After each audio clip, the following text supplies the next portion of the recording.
Счастье любит тишину деген бар, иә? Көбіміз естідік. Бір нәрсені жоспарласақ, оны адамға айтпауға отырсамыз, орындалмай қалады, көз тиеді, сөз тиеді деп. Немесе бір қымбат көлік аламыз, телефон аламыз деген сияқты. Және оны бастапқы уақытта енді барлығымыз емес, көбіміз сол айтпауға отырсамыз, немесе үлкендер айтып жатады. Әй, байқа осы деп. Кезінде енді көбіңіз білесіздер ғой, қазір енді көп жоқ. Бір көлік алса, қызыл шүберек байлап қояды айнасына немесе астыңғы трубасына. Ал кейбір адамдар керісінше, кез келген банағы жаңа бір сатып алынған көлігін, үйін, қымбат нәрселерін, тіпті балалы болса да балаларын бағанағы инстаграмға миллиондаған аудиторияға салып жатады. Сонда қайсыныкі дұрыс? Бұл не сонда? Осы бір бақытты шағымызбен бөлісу керек пе? Әлде бөліспей, тыныш, счастье любит тишину деп өзімізде ұстаған абзал ма? Екеуі де дұрыс. Бұл адамның энергетикалық дәл қазіргі потенциалына, энергетикалық ресурсына, яғни энергиясына байланысты. Сіз барынша өзіңіздің қуатыңызды әлі толық сезінбесеңіз, өзіңізге деген сеніміңіз аз болса, сол счастье любит тишинумен жүрген абзал. Шынымен де көз деген нәрсе бар, шынымен де тіл деген нәрсе бар.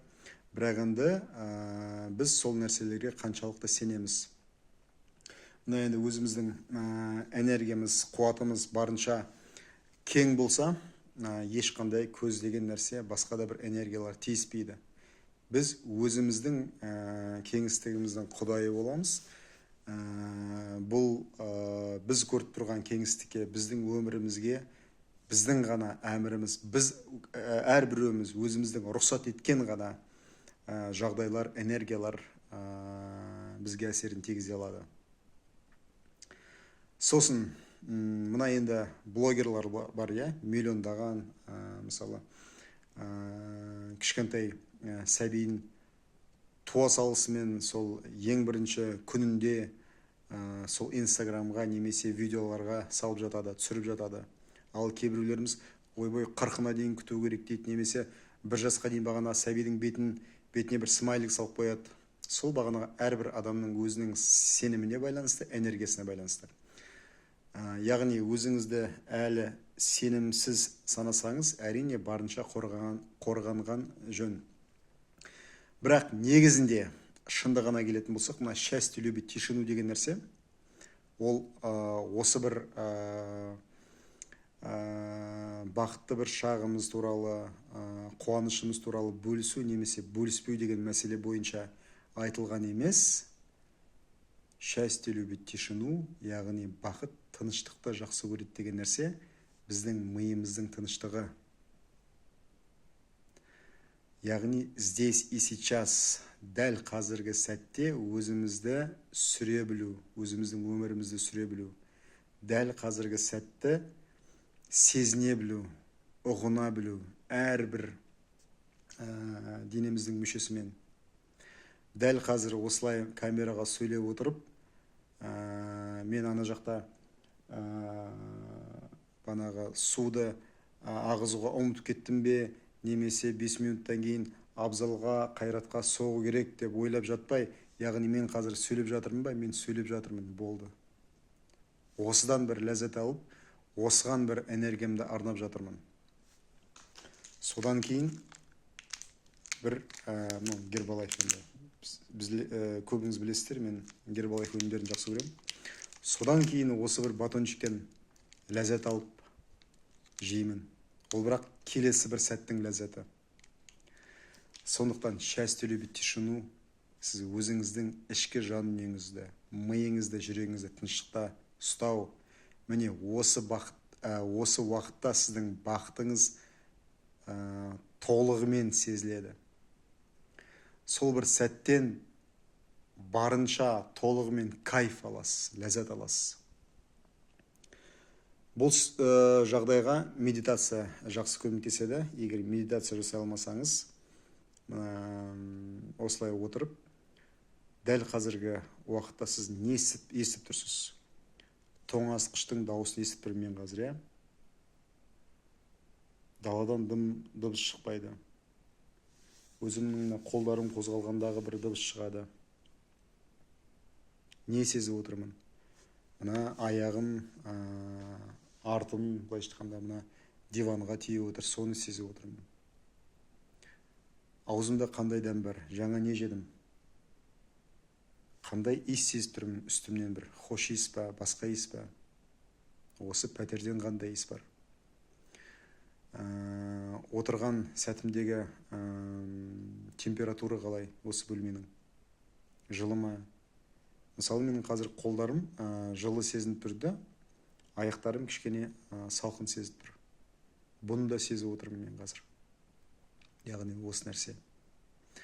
Ал сіз осылай бір тамақ жеп отырып, мысалы, көбіміз тамақ жеп отырамыз да, ойымызда басқа бір нәрсе. Ойымызда несие, ойымызда қазір бір сағаттан кейін жұмысқа барып, бастығыма не деп айтамын деп, сценарий құрып жатамыз. Яғни дәл қазіргі сәт сіздің өміріңізден кетіп қалды. Не үшін айтады қазір көбі, еститін шығарсыздар. Ойбой, ақыр заман жақындады, уақыт тез жүріп жатыр.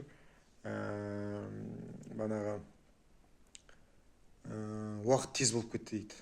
Не үшін уақыт тез болып кетті? Уақыт ешқандай тез болып кеткен жоқ. Уақыт деген нәрсе жалпы жоқ. Уақытты өзіміз қадағалауға болады.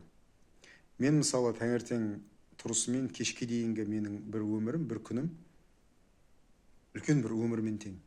Не үшін? Себебі мен өз-өзімді жайлата білемін. Өз-өзімнің әрбір сәтімді қадағалап, бағалай білемін. Ал не үшін, мысалы, ақыр заман келіп қалды, мынау деп, мысалы, айқай-шу болып жатады ғой. Уақыт зулап жатыр деп. Себебі осы дәл қазіргі сәттен ләззат ала білмегеннен кейін, себебі біз өзіміздің өмірімізді өзіміз кетіріп жатырмыз кетіргішпен. Дәл қазір сөйлеп жатырып, ойымызда басқа нәрсе. 2 жыл бұрын не істеп қойдым, ойбой деп, сол 2 жыл бұрын жасаған бір қылықтарымыз есімізге келеді де, одан бір ұяламыз. Одан кейін 1 жылдан кейінгі болатын нәрсені ойлаймыз. Баламызды ойлаймыз, күйеуімізді ойлаймыз.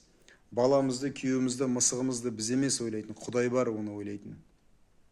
Біз өзімізді сол Құдайдың орнына салып қоямыз. Сондықтан әр күніңіз бір жобадай болу керек. Әр күніңіз бір өмір болу керек. Сіз таңертең тұрғанда, мысалы, көрші бір кофейняға барып, әп-әдемі бір кофе ішкіңіз келеді круассанмен. Бірақ ақшаңызды қимайсыз. Сол бір күніңіз сіздің бір өміріңіз болса, ойлап қараңызшы, бір күніңіз сіздің бір өміріңіз. Таңертең оянғаныңыз бұл өмірге келгеніңіз. Кешке төсекке жатып ұйықтағаныңыз өлгеніңіз. Солай өмір сүрсеңіз, сіздің өміріңіз күрт өзгереді. Себебі сіздің қазіргі алған ләззатыңыз сізге 1000 есе, 10 есе, немесе 1000 есе, миллион есе тіпті басқа бір ләззатты тартады. Енді әрбір жағдайдың энергетикасына байланысты. Сол таңда ақшаңызды қиып, сол ақшаны қиғанда, бірақ содан болады ғой, күнәһар сезініп бағанағы. Олай емес, ақшаны қидыңыз ба, болды. Тәуекел етіп, жеген круассаныңыз бен ішкен капучиніңіз сізге қаншама нығмет алып келеді. Сіз оны білсеңіз. Сол таңертең сол кофе мен круассанды жегенде, сіз бағана туылғанда, енді таңертең тұрғаныңыз, ойынғаныңыз туылғанмен теңдесек, сол бағана ішкен кофеңіз бен круассаныңыз, сол кішкентай кезіңізде ата-анаңызбен болған бір жағдай ретінде салыстырсаңыз, өміріңіз мүлдем басқаша болады. Сондықтан уақыт зулап жатыр десеңіз, уақыт зулап жатыр сіз үшін, себебі сіз өзіңіздің өміріңізді кетіріп жатырсыз. Мен уақытты қадағалаймын десеңіз, қадағалайсыз. Әр күніңіз бір өмір, ерекше бір жоба болып өтеді. Міне бүгінгі ойлар.